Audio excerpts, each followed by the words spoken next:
We're going to continue on chapter 15. Something that's really important about systems at equilibrium is called the Chatelier principle. The idea here is that, when you have a reversible reaction, as we said before, eventually that reaction will reach this point where the rate of the reactants converting to products and then the rate of the products converting back to reactants would be equal, and that's what we call chemical equilibrium. Now, it turns out that when the reaction has reached equilibrium, you can put stresses on that reaction, and the stress that you put on it would cause it to respond by either shifting to the left, which means making more reactants, or shifting to the right, which means making more product. It's just like if we push on something, right, which is kind of applying a stress on like an object, then the object would move a certain way to respond to that stress. So that was also observed for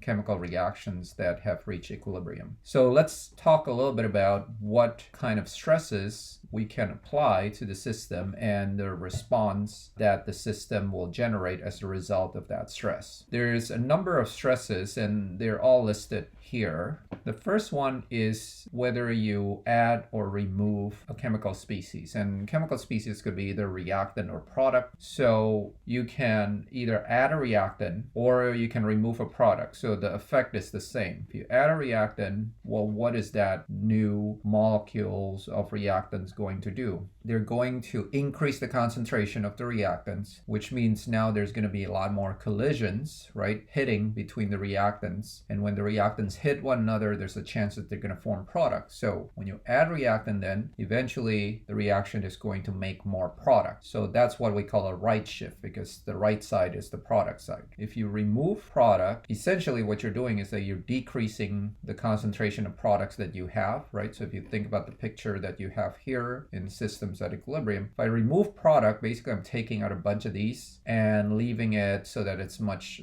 fewer in number. Well, if it's much fewer in number, that means that more of the reactants on this side can then migrate across to the product side, okay? And so there's also going to be a right shift as a result of removal of product. Now, if you do the opposite, where you remove a reactant, so you might imagine that you have this many people at the beginning and then you take away some of them, then now more of them could migrate to this side, so there's going to be a left shift. Similarly, if you add to the product side, so you have this many product at the beginning, now you add more of them can migrate to this side, right? More collisions can occur, they can go to the reactant side, so that's also a left shift. Now, volume changes it's a little bit hard to explain. The way you can understand is by understanding concentration. So if you change volume by increasing it, so you increase volume, what happens to concentration? Well, concentration is going to drop, right? Because if you have a bigger space, the number of molecules per unit volume is going to drop. So your concentration is going to decrease. So if the concentration is going to decrease, then the system is going to respond by trying to bring it back to equilibrium, which is to increase the concentration. It's going to make either reactants or products. So it's actually not straightforward which way it's going to go. But what we observe is that it's always going to shift to the site that has more particles, so more moles. So if you have a reaction where in total there's a lot more particles on the reactant side, then if you increase volume, it's going to shift to the reactant side. If you have a reaction where there's more particles on the product side, if you increase volume, it's going to shift to the product side. So it's going to shift to whichever side has more number of moles. And the way you figure out the number of moles is you count the stoichiometric coefficients. You just add all of those stoichiometric coefficients together. This only applies to species in the gas and aqueous state. So it doesn't work with solids and liquids, because solids and liquids actually don't really change their concentration. So you only have to add the coefficients that are aqueous and gases. If you decrease volume, concentration will go up. You have a smaller space. You're going to have more particles per unit of that space. So if concentration goes up, the way the system gets back to equilibrium is by decreasing its concentration. So that means it's going to want to make fewer particles. So it's going to shift to the site that has fewer total number of moles of particle. And again, the way you find that is you add the coefficients and try to find the one that's smaller, and that's where the system is going to shift shift towards. What about pressure? Well, pressure only applies for gases. It doesn't really apply to the other states. So if you increase pressure, it depends. Are you increasing pressure by adding a reactant or by adding product? That's a gas, right? Again, only for gas. If you're adding a reactant gas, then that's going to do a right shift, just like adding any reactant. If you're adding a product gas, it's going to go left shift, just like adding any product will do. If you change pressure by either increasing or decreasing volume, the way you predict the effect is the same way as we did before, which is to look at the effect of volume changes. So the new thing is sometimes we do increase pressure by adding something called an inert gas. So an inert gas is a gas that doesn't really react with all the other gases in the container. Usually the reason you're adding this is just to prevent,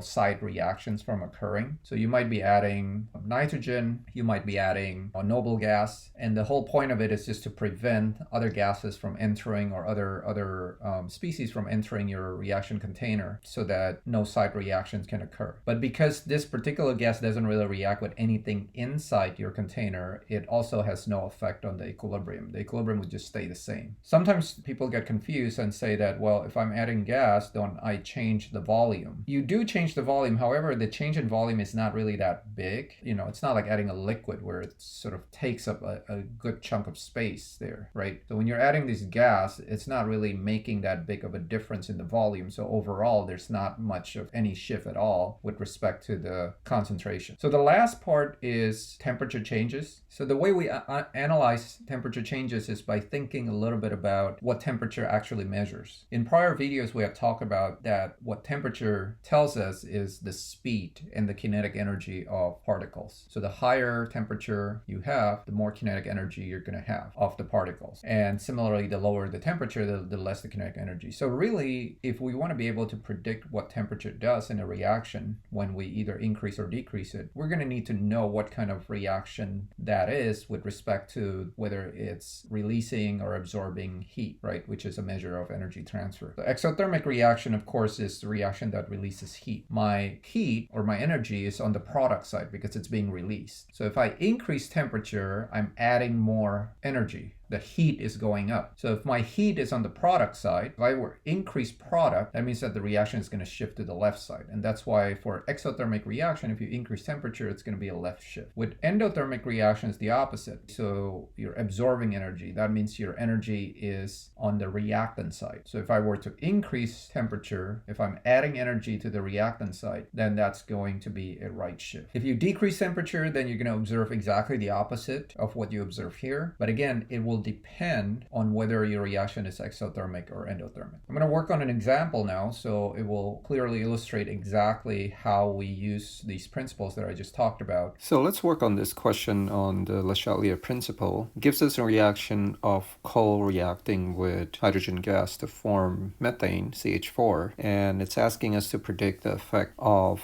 different types of stresses that we put to this reaction and what kind of shifts we'll expect to see. So we add more CH4 to the reaction mixture. CH4, of course, is the product in this case, so adding product will shift the reaction to the reactant side because you expect more collisions occurring between the product particles, converting them to reactants. So in this case, this will be a left shift. Adding more H2, which is a reactant, will do exactly the opposite. That would cause a right shift, making more products. Now, raising temperature. Anytime you talk about temperature, you're going to have to look at the exo or endothermic nature of the reaction. In this case, this is an exothermic reaction. Exothermic means it's releasing heat. So heat is a product. So if you're increasing temperature, it's like adding heat to the reaction. Since heat is a product, that means you're adding to the product side. You're really forcing the reaction to shift to the left side or to the reactant side. What about lowering volume? Volume is a little complicated. You're going to have to look at both the reactant and the products and try to figure out, which side has a higher number of particles. If we look at the reaction, we have really one particle the coefficient is 1, so 1 particle on the right side or the product side. On the left side, you might think there's 3 particles here, but solid is one of those